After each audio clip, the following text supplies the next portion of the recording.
ಭಾರತೀಯರ ದಿನಚರಿಯಲ್ಲಿ ಟೀ ಕೇವಲ ಪಾನೀಯವಲ್ಲ, ಅದೊಂದು ಭಾವನೆ. ಆದರೆ ದಿನಕ್ಕೆ 3 ರಿಂದ 4 ಕಪ್ಗಿಂತ ಹೆಚ್ಚು ಸಕ್ಕರೆ ಮತ್ತು ಹಾಲಿನ ಟೀ ಕುಡಿಯೋದು ಆರೋಗ್ಯದ ಮೇಲೆ ಪರಿಣಾಮ ಬೀರುತ್ತದೆ.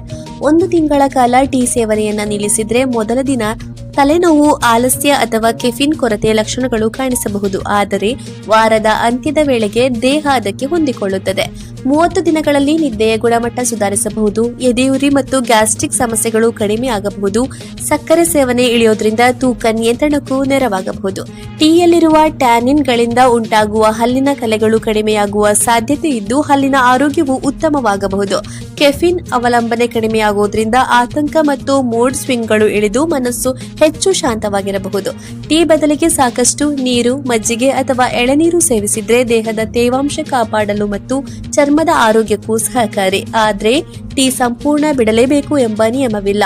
ಮಿತ ಪ್ರಮಾಣದಲ್ಲಿ ಕಡಿಮೆ ಸಕ್ಕರೆಯೊಂದಿಗೆ ಮತ್ತು ಖಾಲಿ ಹೊಟ್ಟೆಯಲ್ಲಿ ಕುಡಿಯದೆ ಸೇವಿಸಿದ್ರೆ ಹೆಚ್ಚಿನವರಿಗೆ ಟೀ ಸುರಕ್ಷಿತವಾಗಿರುತ್ತದೆ.